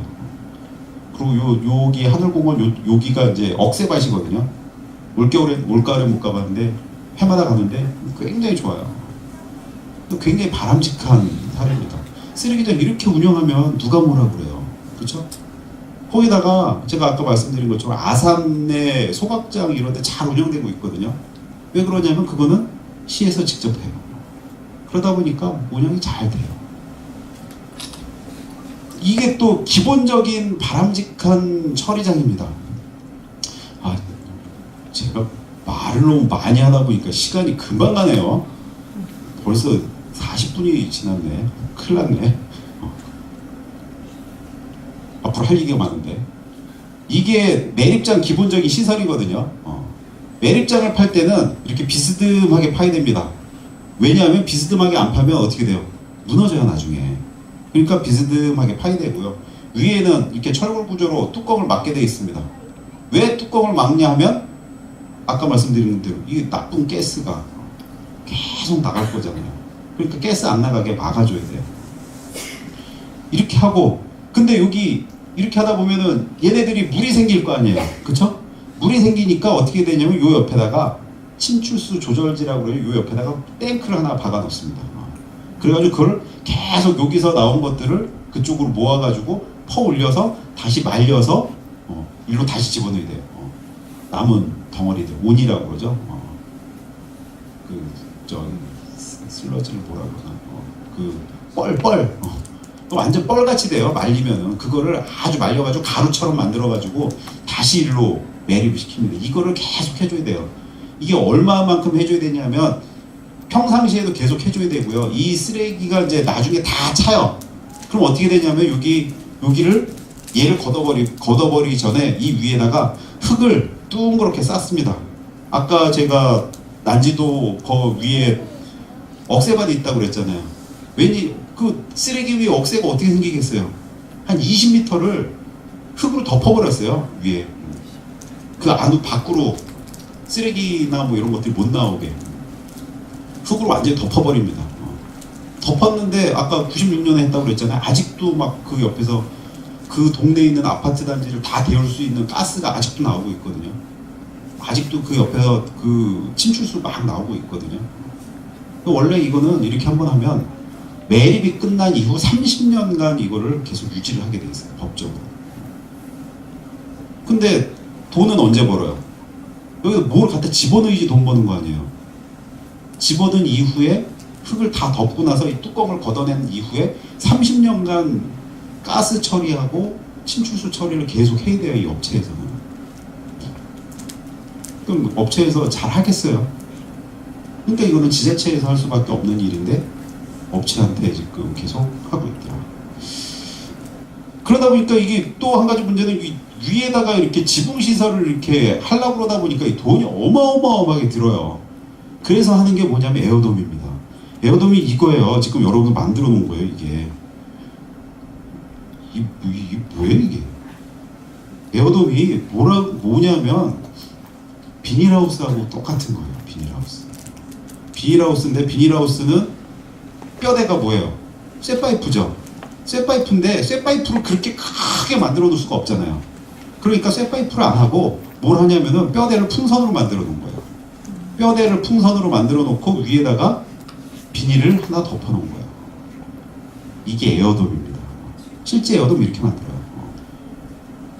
근데 이 에어돔이 문제가 있어요. 지금 안에 보이시는지 모르겠는데 밑에다가 모기향을 켜놨거든요. 모기향을 왜 켜놨냐 하면 카메라로는 안 잡힐 거예요. 이게 자세히 이게 관심법으로 보셔야 돼요. 지금 저는 잘 보이는데 나중에 끝나고 나서 한번 보세요. 이 밑에서 가스가 계속 올라온다고 그랬잖아요. 가스를 못 나가게 이렇게 막고 있잖아요. 가스를 못 나가고 막고 있는데 막아도 이 가스는 이 안에서 꽉 차면 밖으로 흘러나올 수밖에 없어요. 근데 이 뼈대가 쇠파이프도 아니고 이렇게 풍선이에요. 거기다 이렇게 씌워놨어. 그러다 보니까 바람이 불면 어떻게 바람이 슉 불면 못 보셨죠? 이렇게 슉슉 하면 여기서 뭐가 되면 연기가 훅훅 나와요. 왜? 그럴 수밖에 없잖아요. 그렇죠? 바람이 막 부는데 거기다가 눈이 막 와요. 눈이 오면 얘가 무거우니까 어떻게 되겠어요? 깔아앉죠. 지금 여기 갑자기 훅 나가잖아요. 그렇죠? 깔아앉으면 이 안에 있는 애들이 빠져나갈 수밖에 없어요. 그래서 원래는 어떻게 되냐면 바람이 불기 전 아니면 눈이 오기 전에 이 안에다가 이 안에 있는 공기를 싹 순환을 시켜줘야 돼요. 순환을 시켜줘야 되는데 그냥 순환을 시켜 공기를 빼고 그냥 하면 여기 있는 게 나오면 안 되잖아요. 위험하잖아요. 그러니까 어떻게 했냐면은 여기다가 필터를 다 달아놓고 필터를 통과를 해가지고 더러운 거는 걸러내고 깨끗한 공기만 빠져나가게 해가지고 이걸 걸러줘야 되거든요. 필터 값이 어떻다? 요만한 에어컨 필터 13,000원. 이 어마어마한 이 안을 그것도 아주 나쁜 산업 폐기물을 걸르는 필터 값은 어떡하겠어요? 어마어마하죠. 그러니까 무슨 일을 하냐면 바람이 불기 전에 안 하고 바람이 불 때 문을 슬쩍 열어요. 그럼 어떻게 돼?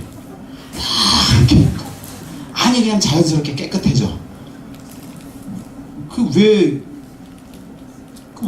꼭 바람이 불 때 하지? 바람이 안 불 때 하면 여러분들이 주변에 있는 분들이 다 알아요. 그쵸? 아씨 냄새나. 근데 태풍이 올 때는 막 이렇게 하니까 몰라요. 그리고 태풍 올 때 문 열어놓고 냄새 맡는 분 계세요 혹시? 없잖아. 그러니까 바람 부는 날 그래요. 또 눈 오는 날 막 이렇게 쑥 눌리니까는 이 지금 연기 막 나가잖아요 지금. 눈 오는 날 이렇게 하면 해야 된다고 그랬잖아. 눈 오기 전에 해야 되는데 눈 오기 전에 안 하고 눈 올 때 해요. 왜? 눈 올 때 창문 안 열어놓잖아. 아무도 모르잖아. 침출수 막 흘러나온다고 그랬잖아요. 이 침출수를 어떻게 해야 된다고 그랬어요? 끌어내서 다 말려서 가루 상태로 만들어서 다시 일로 집어넣어야 된다고 그랬잖아요. 이것도 자체가 돈이고요. 그리고 다시 내 거에서 내가 끌어내가지고 다시 해가지고 내가 돈 벌어야 되는 데다 같이 집어넣는다? 내가 벌 돈을 갉아먹는 행위잖아요. 그러니까 어떻게 하는 게 제일 좋아? 침출수는 태풍 오기만 기다리는 거예요. 일부 양심 없는 놈들이 그런 놈들이 많아요. 태풍 오기만 기다렸다가 어떻게? 옛날에 혹시 여러분들 낙동강 패널 사건이라고 기억하세요? 디모 그룹에 있는 회사에서 어디냐면 칠곡에 있는 회사예요. 칠곡에 있는 회사인데 패널이라고 아주 유독성 그 지정 폐기물입니다. 지정 폐기물을 갖고 있는데 이걸 처리를 해야 되는데 처리 비용 돈이 많이 들잖아. 그러니까 어떻게 하냐면 얘네들은 비 막 오고 그 비 쏟아질 때 어떻게 하냐면 파이프를 싹 열어요. 근데 이 파이프가 어디 돼 있냐면 바로 자기네 옆에 그 개천으로 파이프가 돼 있는 게 아니라 낙동강 한 가운데 이렇게 딱 나와 있습니다. 왜 낙동강 한 가운데로 나와 있을까? 왜 굳이 돈 들여가지고 거기까지 파이프를 뺐을까? 자기 바로 옆에 나오면 걸리니까 낙동강까지 파이프를 연결을 해가지고 낙동강 물속에다가 파이프를 박아놨어요. 그러니까 태풍이 올라오니까 그때 나온 사고, 그것도 제가 사고 사례로 많이 인용을 하는 건데, 그때 위에 있는 팀장이 신입 직원한테 지시를 했어요. 야, 비 오니까 가서 대기하고 있다가 비 오면 파이프 열어. 그리고 퇴근을 했어. 신입 직원이 뭐 알겠어요? 신빼이가? 아주 이렇게 오다가 비 오네? 열어야지. 열렸나? 아닌 것 같은데 열렸나? 모르겠는데 에이씨 열어! 어떻게? 이빠이! 연 거야. 비는 막 왔는데 얘도 다 열었어. 그러니까 어떻게 확 나갔어요. 그 결과 어떻게 되냐면 대구에서부터 부산 앞바다까지 낙동강에 있는 모든 생물이 싹 다 죽어버렸습니다. 나중에 찾고 보니까 원인이 어디냐? 파이프를 거기다가 몰래 묻어놓고 비 올 때마다 그걸 조금씩 버린 거예요. 나쁜 놈들이죠. 근데 아직도 그런 나쁜 놈들이 많이 있다. 이런 것들이 있으면 이게 구조적으로 지금 이 일대가 지금 이 교육 효과 좋은데 연기가 지금 이 일대 막 지금 퍼지고 있잖아요. 지금 가만 놔둬도 퍼져요. 그러면 이거를 안 퍼지게 하기 위해서는 필터를 막아놔야 돼요. 필터를 막아놔야 되는데 돈 된다. 돈이 많이 든다. 거기다 이거 지금 어디 있습니까? 얘가 여기 요 옆 동네 있잖아요. 그럼 우리 여기 이 동네는 어디 한 요쯤 되나? 그쵸? 그러면 바람이 이게 참 재밌는 게 서산은 제가 미세먼지 할 때도 말씀드렸는데 서산은 바닷가가 삼면이 바다예요. 북쪽에도 바다 있죠. 그쵸? 서쪽에도 바다 있죠. 남쪽에도 바다가 있죠. 그러다 보니까 육풍하고 해풍이 있는데 이게 서산은 삼면이 바다이기 때문에 바람 방향이 어떻게 하냐면 360도로 돌아요. 시간마다 계속 틀려져요. 나중에 한번 기상청의 풍향정보 한번 들어가서 보세요. 우리 동네 풍향정보 보면은 시간마다 계속 화살표가 돕니다. 한 바퀴가 다 돌아요. 하루에 한 바퀴씩 도는 동네가 별로 없어요. 전 세계적으로. 아주 좋은 동네 사시는 거예요, 여러분들이. 좋은 동네인데 문제는 이게 이렇게 나가고 있잖아요. 바람이 한쪽으로만 불어서 바다 쪽으로 막 계속 가면은 괜찮은데 문제는 바람 방향이 어떻게 된다? 360도로 돌아요. 그러다 보니까 가든 애들이 들어와. 가든 애들이 들어오고 그래서 여기서 맴돌아요. 작년 5월 달에 미 우주항공국 나사에서 그 우리나라 상공에 있는 미세먼지하고 대기 오염물질 조사를 했습니다. 조사를 해가지고 사진을 딱 내놨는데 서산시청을 중심으로 한 이 일대가 새카매요. 대한민국에서 제일 나빠요. 대기질이. 왜 그런가? 바람 방향이 360도로 돌다 보니까 얘네들이 빠져나가지 못하는 거예요. 계속 요 안에서만 계속 도는 거. 이런 것들이 있으면 이런 분 더 생기는 거죠, 점점. 제가 이런 데 와가지고 강의 계속 하는 이유도 그거예요. 이 반경 안에 우리 어머니 아버지 집이 있어요. 그 얘가 있으면 되겠어요, 안 되겠어요? 뭐 어쩔 수 없으면 어떻게 하면 제대로 이게 빠져나오지 않게 만들어줘야 된다는 거죠.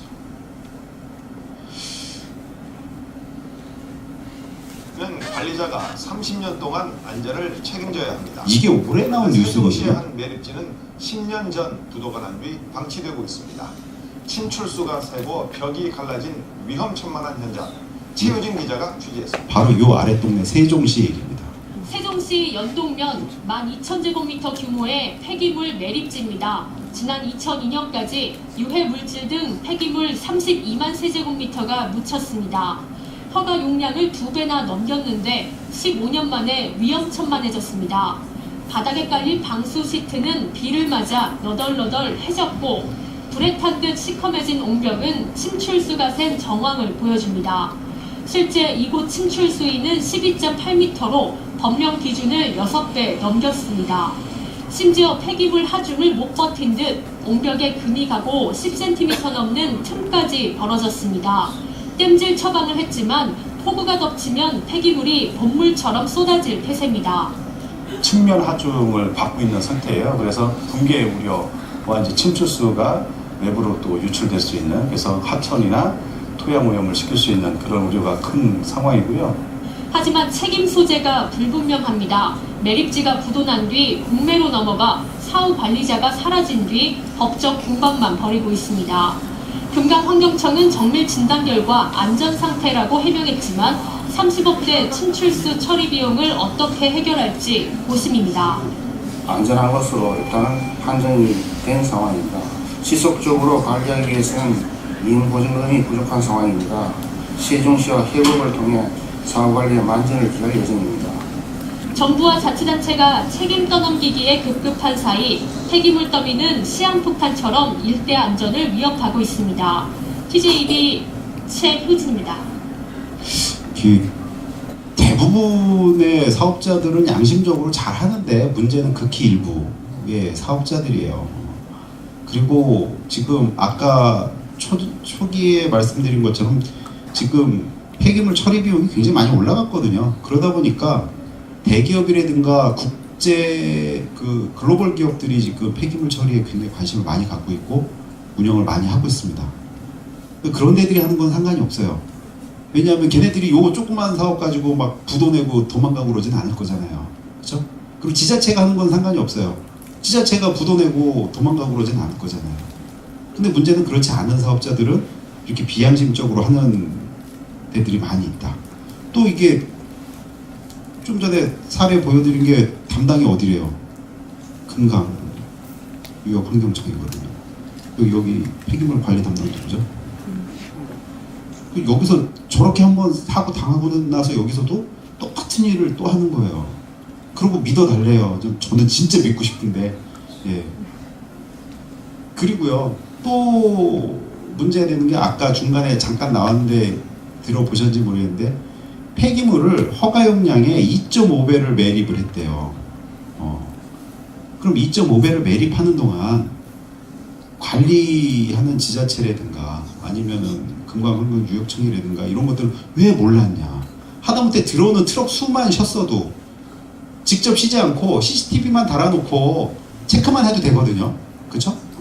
아니면 CCTV 굳이 안 달아도 그 근처에 교통정보 카메라들 다 있잖아요. 지금 돌아다니시면 서산에는 굉장히 많거든요.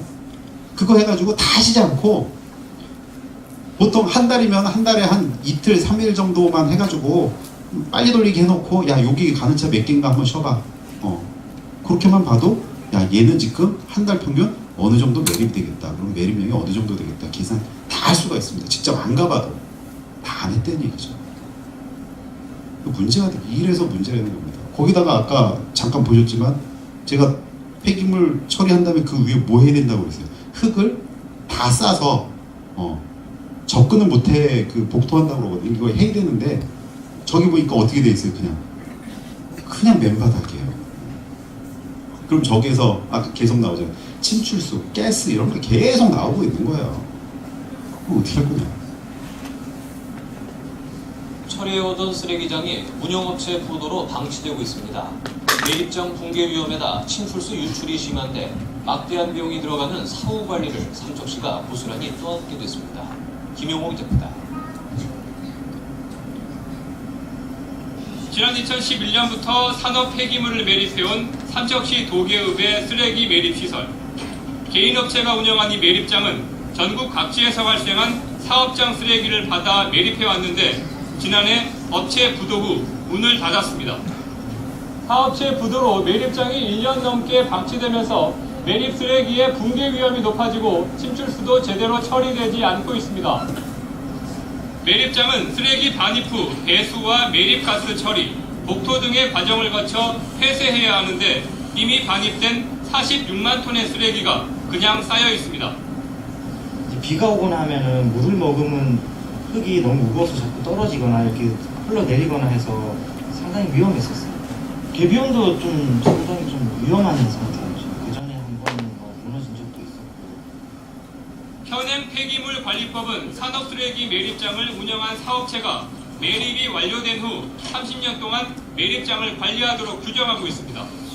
하지만 관리 주체가 없어지면서 그 부담은 그대로 삼척시가 떠안게 됐습니다. 삼척시는 급한 대로 1억 5천만 원을 투입해 응급 조치를 벌이고 있지만 향후 관리비 부담이 걱정입니다. 환경재난 사고 예방을 위해서 시비를 확보해서 응급복구 공사 중에는 있습니다만은 항구 대책을 수립하기 위해서는 국비 지원이 절실히 요구되는 데입니다. 폐쇄된 매립장을 30년 동안 관리하기 위해서는 보수비 등을 포함해 50억 원가량이 필요할 것으로 예상돼 삼척시가 큰 고민에 빠졌습니다. MBC 뉴스 김영호입니다. 개인 업체가 운영하다가 문을 닫은 폐기물 매립장의 관리 부실 문제를 어제 보도해드렸는데요. 현행법에서는 이런 사태를 해결할 방안이 없어 전국적으로 문제가 되고 있습니다. 김영호 기자가 보도합니다. 삼척시 도계읍의 사업장 폐기물 처리장은 2011년부터 전국의 산업 폐기물을 받아 매립했습니다. 사업주는 당초 50여만 톤의 산업 쓰레기를 7, 8년 동안 매립할 계획이었지만 2년 6개월 만에 총 반입 허가량의 90% 이상을 매립하고는 도산했습니다. 당장 막대한 비용을 들여 매립장을 폐쇄하고 30년 동안 관리할 일이 걱정입니다. 업체 도산에 대비한 사전 적립금은 4억 원으로 턱없이 부족하고 이마저도 매립장이 정상적으로 폐쇄할 때까지는 사용할 수 없기 때문입니다. 전국에서 이 산업 쓰레기가 왔기 때문에 이걸 방치하게 놔두면 2차적인 피해가 우려된다고 생각합니다. 지자체와 중앙정부가 함께 노력을 해서 폐기물 관리법은 운영자에게 매립장 조성과 폐쇄, 사후 관리 의무를 부과하고 있지만 매립 중에 발생할 수 있는 운영 중단 사태에 대한 수습책은 없습니다. 매립장 폐쇄와 30년 의무 사후 관리에 필요한 비용이 초기 조성비만큼이나 많이 들어가다 보니 관련법의 허점을 노려 업체가 고의로 도산하는 경우도 적지 않습니다. 전국의 산업쓰레기 매립시설 40여 곳 가운데 삼척처럼 매립장 운영 중에 업체가 도산한 사례는 6건에 달합니다.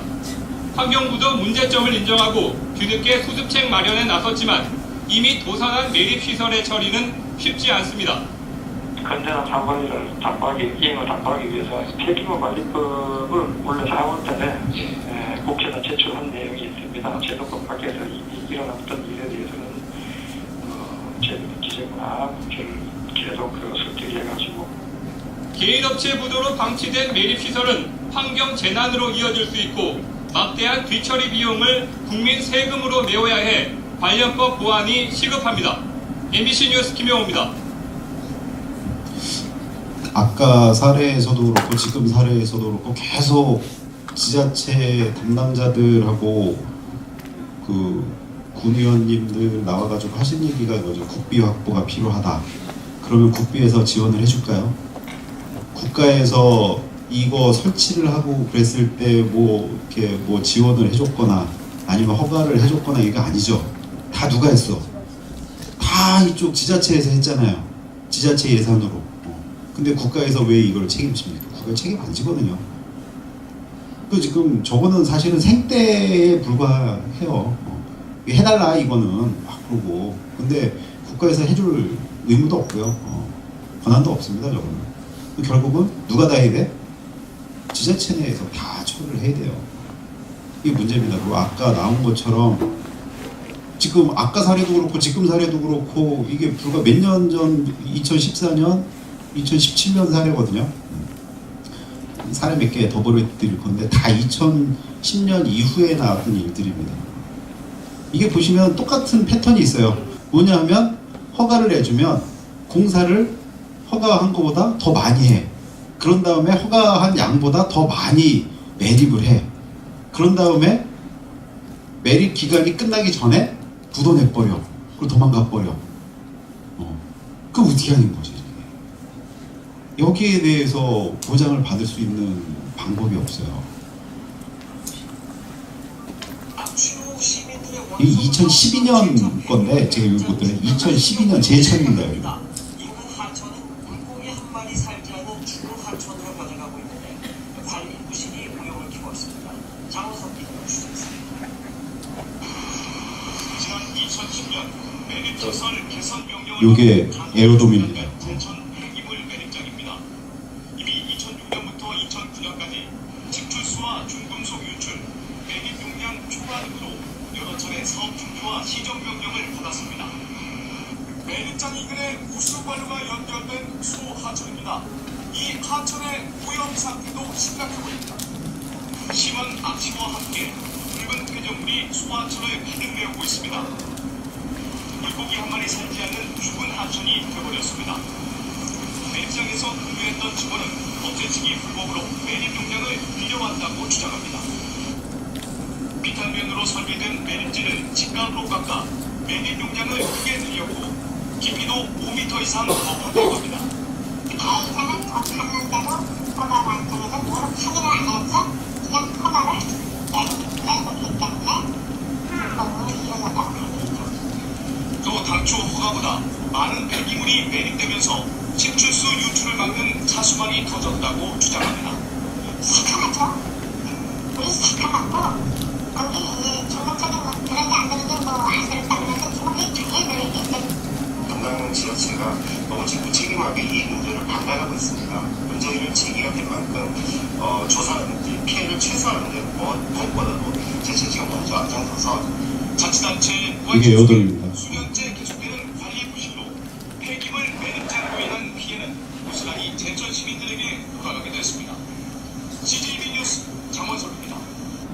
이게 되게 오래된 화면 같은데 이게 2012년도 뉴스고요. 요게 이제 2014년도 인터뷰자입니다. 아까 보셨던 에어돔 무너진 겁니다.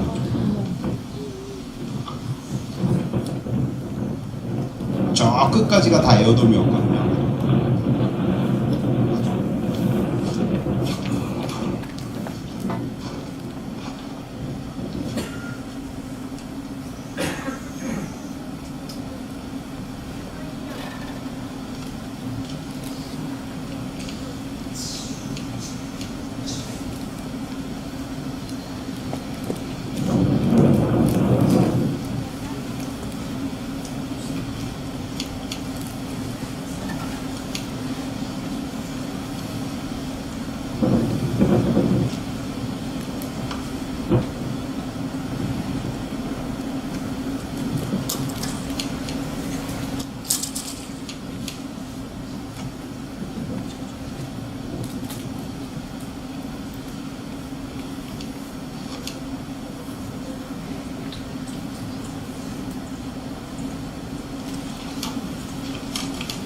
네, 지금 뭐 하고 계시는 것 같아요. 이분이 아까 인터뷰에 나오셨던 제철 환경운동연합 사무국장입니다. 매입장이 무너져서 어제까지 현장조사 건대 조사 보고서를 지금 만들고 있어요. 언제 무너졌대요? 어제 무너졌나? 7일날 그 12시 그 밤에 무너진 거 어떻게 알았어 그래? 참 대단해.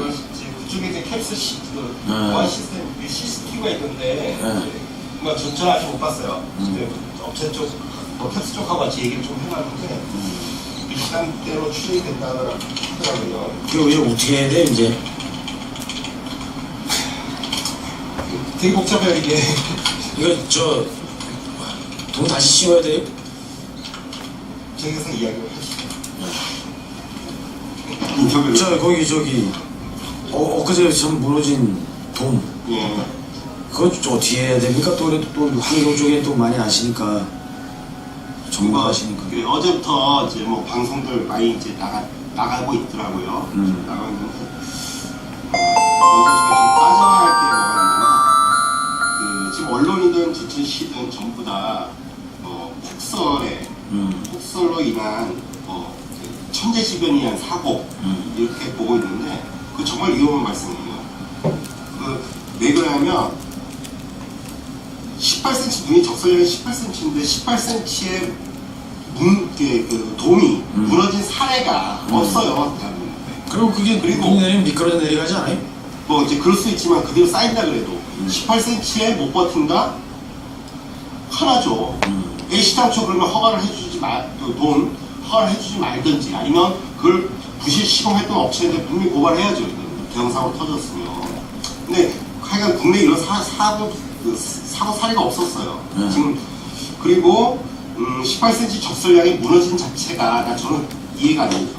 시에서나 이렇게 업체에서 얘기한 것처럼 마치 외부의 외부 물리적 충격에 의해서 한쪽이 터진 것처럼 자꾸 호도를 하고 있는 것 같은데 정말 천재지변이 아니고 저는 인재라고 이렇게 보고 있는 게 전체적으로 돔 위에 무게가 눌리면서 약한 고리가 터져나간 거지 외부에서 친 건 아니에요. 약한 고리가 터져나가는데 그러면 18cm의 적설량들 못 버틸 정도면 관리 이런 것도 한번 따져봐야 하는데 무조건 눈이 갑자기 폭설위에서 이게 마치 그 천재변 사고처럼 얘기한다는 거는 이건 사건의 본질을 왜곡하거나 호도하고 있는 거라고 생각을 합니다. 아무튼 간에 무너졌잖아요. 무너졌죠. 그런데 저 어떻게 해야 돼요? 저도 엄두가 안 나요. 저 아니 규모도 규모지만 저거 이제 어떻게 해야 돼요? 다시 씌워야 돼요? 어떻게? 다시 씌우는 조건들이 여러 가지가 있죠. 근데 지금 제 외형상 그 조건들을 보면 그 업체 사장이 지금 뭐 언론도 좀 나가야 돼. 업체 사장이 지금 10월달에 이제 대표자가 명의가 지금 현재 사장 같은 경우 지금 그 전화 오네. 잠깐만요 좀 아주 인터뷰를 자유롭게 하시죠? 전화 받고. 여보세요? 사실 이거 좀 잘라주지 이거를.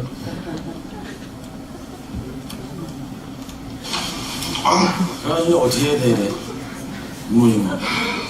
누가 이렇게 돈을 다시 씌우는 건 큰 문제가 없어요. 그런데 그것도 돈 들어가잖아요. 그렇죠.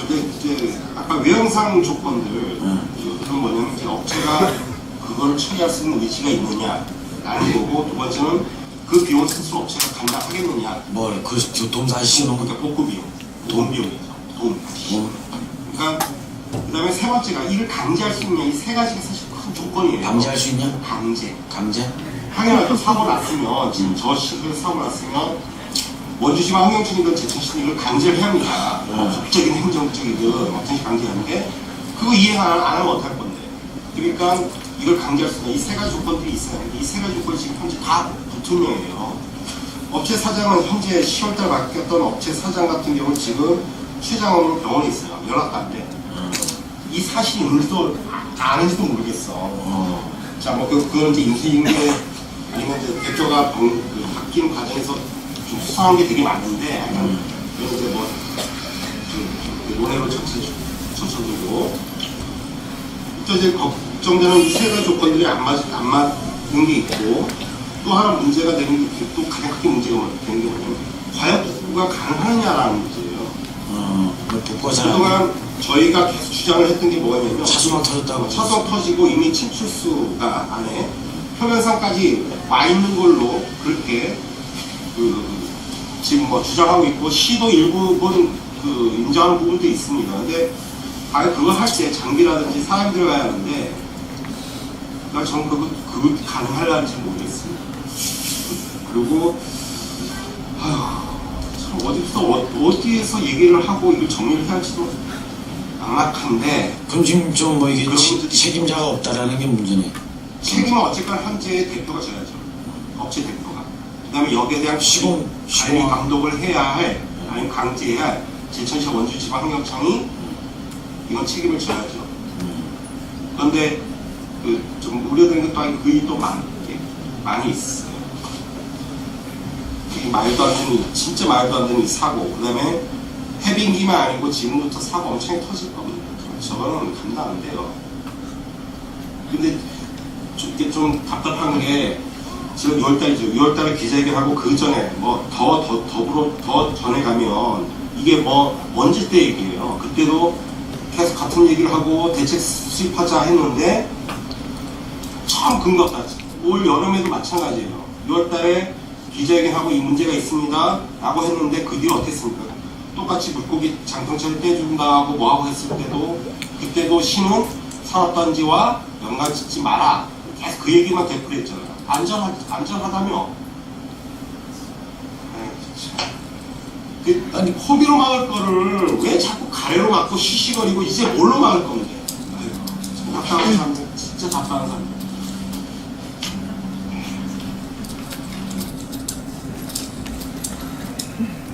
답답하시죠. 이게 2014년도 자료인데 지금 어떻게 돼 있을까요? 지난주에 저희 그 백조연대 계신 분들 여기 다녀오셨거든요. 아직 그대로 있습니다. 왜 그대로 돼 있냐면 업체는 파산을 했고요. 그리고 지자체에서는 예산 없다고 가만히 있고요. 그리고 국가 지금 제천시의회하고 이쪽에서 국가에다가 지금 환경부에다가 지금 국비 요청을 했는데 국가에서 여기에 영향평가를 했는데 어떻게 됐냐면 저거 다 파내야 된답니다. 네. 다 파내야 되는데 그 비용이 매립 비용보다 훨씬 더 많이 들어가요. 거기다가 다 파내면 그 파낸 거를 또 갖다 묻어야 되잖아요. 어디다가 그거 어디다 갖다 묻습니까? 그러니까 국가에서는 못하겠다. 저거 그대로 있어요 지금. 거기다가 아까 이분이 그 환경운동연합 계신 분이 말씀하신 것 중에서 조금 그 이제 에어돔에 좀 잘 이해를 못하셔가지고 그런 분인데 눈이 이렇게 오잖아요. 에어돔 이게 에어돔인데 눈이 이렇게 쌓이게 되면 원래 눈이 오기 전에 에어돔에서는 뭘 하냐면 여기서 뜨거운 공기를 계속 집어넣습니다. 여기다가 뜨거운 공기를 집어넣으면 뜨거운 공기가 이 위로 차잖아요. 위는 뜨뜻해요. 왜 이렇게 뜨뜻하게 하냐면 눈이 내려서 이게 쌓이면 눌리면 무너지잖아요. 그 무너지게 않게 하기 위해서는 이 뜨뜻한 바람을 넣어야 됩니다. 뜨거운 공기를. 그렇게 해가지고 눈이 이 위에 쌓이지 않게 해줘야 돼요. 관리를. 근데 왜 안 했을까? 아까 거기 답이 나와요. 10월 달에 사장을 바꿨어요. 바꾸고 새로 바뀐 사장은 최자맘으로 병원에 있다고만 알고 있고 연락이 안 돼. 결국 뭐냐면은 조금 이상한 거죠. 결국은 이게 눈이 오기 전에 날 추워지면은 눈이 온다는 일기예보를 받으면 미리 여기다가 뜨뜻한 공기를 이렇게 집어넣어서 눈이 와도 안 무너지게 대책을 마련을 해놨어야 되는데 그게 안 된 거예요. 왜 안 했을까? 뜨뜻한 바람 듣는데 일단 돈이 많이 들고, 두 번째는 여기도 제천도 거의 매립 용량 거의 다 채웠거든요. 그러니까 차라리 무너뜨리는 게 업체 입장에서는 안 무너지고 하면 나중에 이거 다 걷어내는 비용 들어가죠. 땅 복토하는 비용 들어가죠. 30년 동안 또 관리해야 되죠. 그러니까 안 하는 거예요. 이렇게 눌려요. 눌리고 있다가 문제는 눌리다가 이렇게 되는 거예요. 바람이 이렇게 불면 눈이 쌓이면 관리가 안 되면 이렇게 터질 수밖에 없어요. 자, 근데 또 지금 터질 때 지금 요 근처 보신 분들 아시겠지만 이 근처 지금 모기향으로 가득 차 있거든요. 왜 가득 차 있을까? 얘가 터지면서 이 안에 가득 차 있던 게 어떻게 해요? 순간적으로 밖으로 다 터져 나온 거예요. 이 안에는 엑기스들만 들어있는 거잖아요 지금. 이게 다 터져 나와요. 이거 어떻게 할 거냐? 관리가 안 되는 거죠.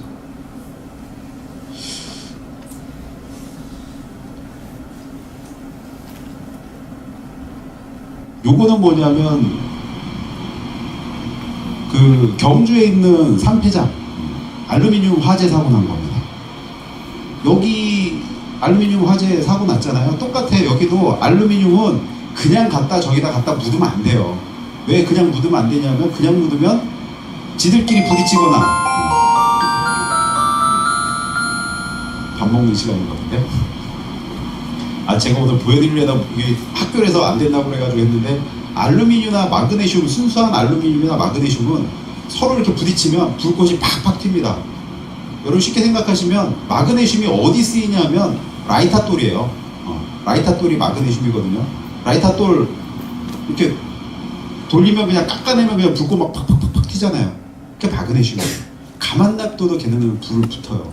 그리고 얘네들은 특별하게 관리를 해줘야 되는 건데 관리 안 해주고 그냥 집어넣는 거예요. 그러니까 어떻게? 불이 나. 불이 나니까 안에서 어떻게 돼요?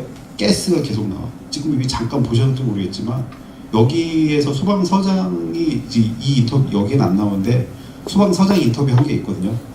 소방서장이 딱 나와가지고 저 안에 1m 앞이 안 보인대요. 근데 폐기물이 이렇게 쌓여 있으니까 그냥 못 갈 거 아니에요. 소방관들이 이게 저게 막 축구장 3배인가 4배인가 넓이거든요. 저 안이? 그럼 소방관들이 불이 난 데까지 가가지고 일단 뭐 화학차를 해가지고 뭘 갖고 가가지고 꺼야 될 거 아니야. 근데 소방관들이 마스크가 산소 마스크가 30분이에요. 그 폐기물 쌓여져 있는 데를 1m 앞에도 안 보이는데 30분짜리 산소 마스크를 가면 15분 들어가면 15분 나와야 될 거 아니에요. 그죠? 15분간 얼마나 가겠어요. 그래서 소방 그 대장이 했던 얘기가 있어요.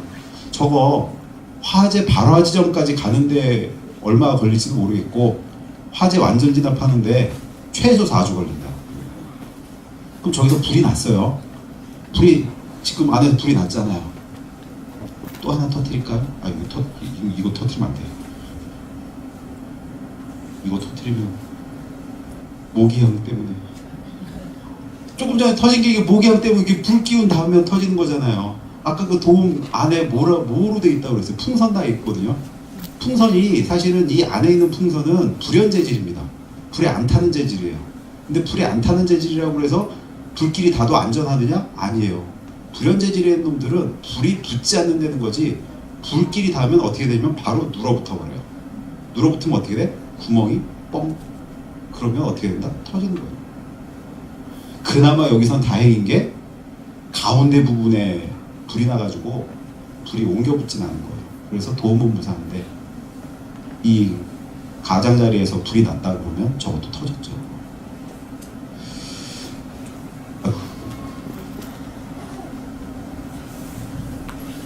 이 아저씨는 왜 말을 안 하나?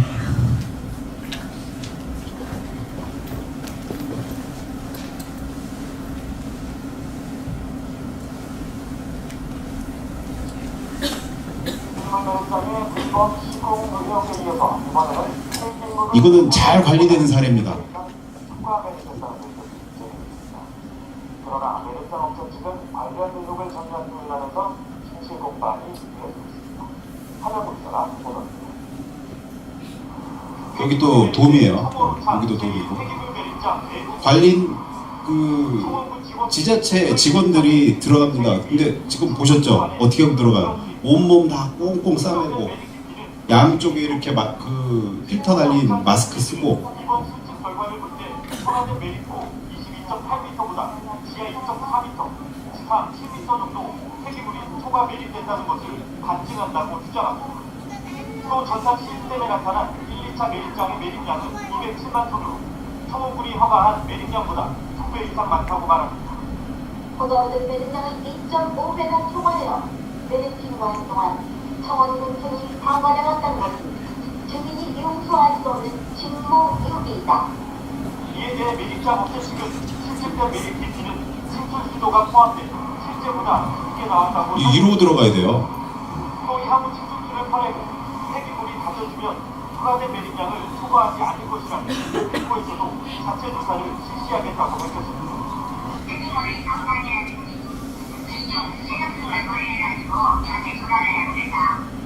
이에 대해 청원부는 현재 진행 중인 감사원의 감사 결과를 지켜보겠다는 입장입니다. 권위원회하고 감사원의 인원을 설치했기 때문에 그 결과에 따라 저희 국법적인 조치를 취하도록 계획입니다. 폐기물 초과 매립 의혹을 놓고 오차 지역 주민과 업체 측의 입장이 엇갈리면서 오차 매립장을 둘러싼 논란은 감사원의 감사에서 심의가 드러낸 것으로 보입니다. KBS 화면. 자, 여기서 보셨다시피 여기 아까 공무원들 한 5명이 꽁꽁 싸매고 들어갔잖아요. 원래는 어떻게 되냐면 정기적으로 매립량 그 처음에 이제 공사 다 그 할 때도 완공 중공 검사 해줄 때 미리미리 계속 가가지고 확인을 해야 돼요. 그래서 불법적으로 시공한 게 없는지 공사를 너무 크게 확대를 하지 않는지 제대로 다 했는지 지금 오늘 사례는 안 보여드렸지만 침출수를 불법 탱크를 옆에 만들어 놓고 침출수를 거기다가 탱크 안에다가 그냥 모아놓고 처리를 안 하고 있다가 그게 터져가지고 이 수몰된 적도 있거든요. 그런 게 있는지 없는지 이런 것들을 다 검사를 해야 되는데 검사 안 하고 그냥 중공검사를 내줍니다. 왜? 가기 힘드니까. 그죠? 자유당 때 공무원들이 아마 그랬을 거예요. 옛날에. 그죠? 요즘은 뭐 잘 가시겠죠. 그리고 그 안에도 매립이 제대로 돼 있는지 이거를 확인을 하려고 그러면 어떻게 돼요? 아까 그렇게 꽁꽁 싸매고 주기적으로 계속 들어가야 돼요. 아까 그 훌륭한 공무원들 있었잖아요. 그쵸? 가서 들어가서 계속 봐야 되는데 문제는 여기서도 그 공무원들이 왜 그렇게 들어가서 봤을까? 누가 들어가 보자고 그랬어요? 이 주민들이. 그쵸? 주민들이 계속 욕을 하니까 공무원들이 그래 들어가서 보자 그랬는데 가서 보니까 장부하고 실제 매립한 거하고 안에 재보니까 틀리더라. 깊이가. 왜 틀리냐? 그랬더니 업체에서는 그러리겠다. 장부 착오다.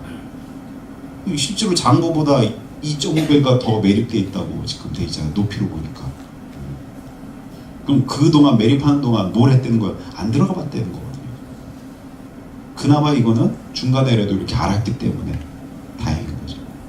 그래서 결국은 제가 처음부터 계속 말씀드리겠지만 쓰레기 처리라든가 산업 폐기물 처리는 없어서는 안 되는 시설입니다. 반드시 있어야 돼요. 반드시 있어야 되는 건데 이게 우리가 지금 중세시대에 사는 거 아니잖아요. 그러면 어떻게 처리를 잘하고 깔끔하게 하고 확실하게 하고 그러면 아주 안전하고 쾌적한 시설이 되는데 문제는 관리가 안 된다는 거예요. 특히 폐기물 관련해서는. 왜 그럴까요? 제가 서울시의 그 폐기물 그 운송 업체하고 그 폐기물 처리 업체하고 사장들 다 모여가지고 이제 막 그 간담회를 했는데 했던 얘기가 그거예요. 폐기물 사업은 돈도 안 되고 뭐 또 안 되고 근데 자기들이 저거 억지로 하는 거다 지금 시에서 하는 거다 그러시더라고요.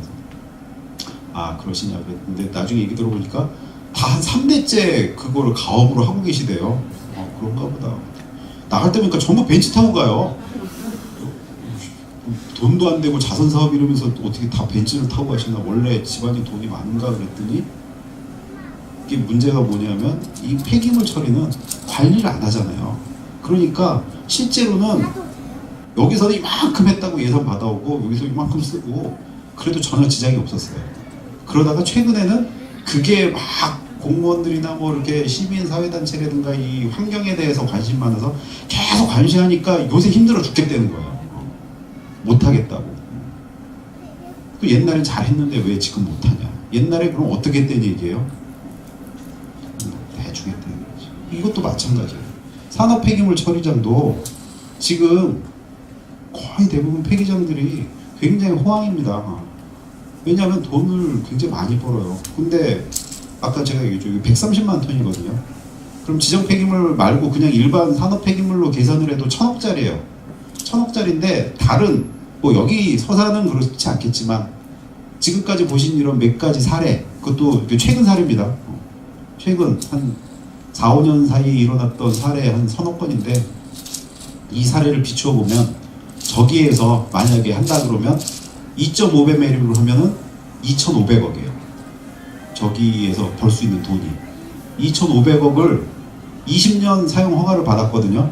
근데 다른 데도 다 어떻게 했다고 그랬어요. 여기 나오는 게 2년 3년 안에 다 채웠다고 그래요. 왜 그러냐면 전국에 지금 쓰레기 처리가 안 돼서 난리거든요. 우리가 하겠다 그러면 막 전국에서 막 와요. 거기다가 서산이 여기가 성현이 굉장히 좋은 동네입니다. 지리적으로. 왜? 고속도로 서해안 고속도로 있죠. 대전 충남 고속도로, 그 당진 충남 고속도로 쫙 있죠. 거기에다가 대산항에 배로 들어올 수 있죠. 아주 좋아요.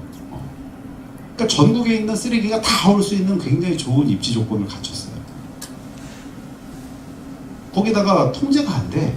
그거 누가 통제하는 사람도 없어. 그러면 2년 안에 2,500억 묻고 그러면 다 끝난 다음에 복토하고 다 해서 공원화를 하든지 뭘 하든지 해놓고 30년만 침출수하고 이거 다 빼내고 관리를 해야 되는데 2,500억 딱 해놓고 묻기 직전에 우리는 파산 그러고 획 집에 가버려. 그거 어떻게 할 거냐. 거기다가 딴 데는 아까 보신 사례들이 다 어때요? 용량이 60만 톤, 뭐 40만 톤이래요. 제천 60만 톤인데 정부에서 못하겠다고 그랬어요. 이거 파가지고 딴 데 옮겨야 되는데 안 된다. 여기 130만 톤입니다. 130만 톤은 어떻게 해요? 할 수 있는 방법은 진짜 여러분들이 잘 이거예요. 이거 이미 시작은 됐어. 이거 어떻게 할 거냐 이제. 여러분들이 고민을 하셔야 되는데, 첫 번째는 가장 원론적인 거, 어저께 성일종 의원이 얘기를 한 게 있는데, 그것도 사실은 조금 제 입장에서는 조금 애매한 게, 130만 톤 허가를 내줬는데 다른 데 거를 들어오면 안 된대. 원래 그런 조건으로 내줬대. 그래서 제가 어저께 확인을 해봤어요. 오토밸리 내에 있는 산업 폐기물만 처리하는 걸로 하고, 만약에 그렇지 않고 다른 데 거가 오면 행정처분을 하겠다, 이렇게 얘기를 하셨거든요. 근데 오토밸리에서 1년에 발생하는 게 한 3,000톤 된다고 아까 말씀드렸어요. 그럼 20년간 해봐야 6만 톤이에요. 6만 톤짜리, 그럼 오토밸리 안에서만 하기로 하고 그랬으면 6만 톤짜리 산업 폐기물 처리장으로 허가를 내줬어야 되잖아. 허가는 근데 왜 130만 톤으로 내줬죠? 계산을 잘못했나? 제가 계산을 잘못한 거예요? 아니면 미래같이 뭐 미래 이쪽에 그 자동차 클러스터가 막 들어오고 막 연기가 이제 그럴 거를 생각을 하셨나? 그건 모르겠는데, 어쨌든 제가 봤을 때는 허가를 해줬을 때 오토밸리 안에서만 해라 그래 놓고 130만 톤을 허가해줬다? 이거는 문제가 분명히 있는 겁니다. 근데 성일종 의원님 말씀은 뭐냐면, 그렇기 때문에 공사한 다음에 영업 개시 이후에 들어왔을 때 다른 쓰레기를 안 갖고 오는 조건으로 하고, 만약에 갖고 온다면 행정처분을 하겠다 얘기를 했거든요. 어저께 얘기가 그 얘기입니다. 만약에 다른 거 들어오면, 그러면 그때 반드시 들어가야 될 말이 하나가 빠졌어요. 사실은 성일종 의원님이 나중에 얘기하시겠지만, 오토밸리 이외에 있는 산업 폐기물이 들어오는지 안 오는지를 관리를 할 수 있는 뭔가 조치가 있어야 됩니다. 그래야 되잖아요. 밖에서 쓰레기 차고 왔다 갔다 하는 걸 갖다 감시하는 CCTV를 달아놓든지, 그쵸? 어차피 그 단지 안에서만 쓴다면서요. 그러면 쓰레기차가 밖으로 나갈 일이 없잖아. 그걸 하든지, 아니면 뭐 비표를 나눠줘가지고 그 비표를 가진 차들만 뭐 들어오게 한다든지, 뭐 이런 것들이 좀 있어야 될 것 같고요. 첫 번째는 그게 좀 아쉽고요.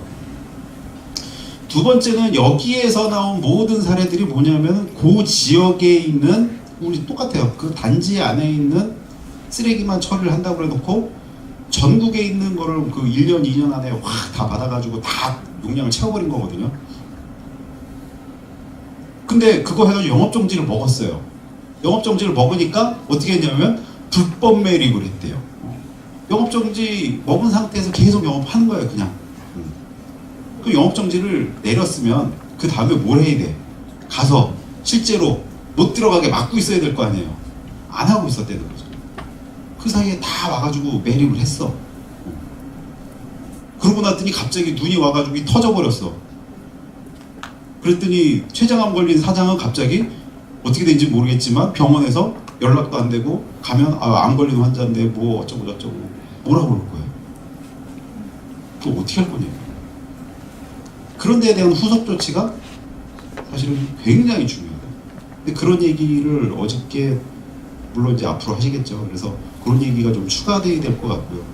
또 한 가지는 아까도 계속 말씀드렸지만, 이게 요즘 황금알 낳는 산업이기 때문에 지자체에서도 많이, 자체적으로도 많이 하고 있고요. 하려고 이렇게 산업 폐기물을 지금 하려고 노력들을 하고 있고, 대기업이라든가 글로벌 기업에서 지금 많이 관심하고 투자를 많이 하고 있습니다. 글로벌 기업이 투자를 하면 사실은 뭐 여러 가지 이점이 있겠지만, 일단 부도는 안 나요. 왜?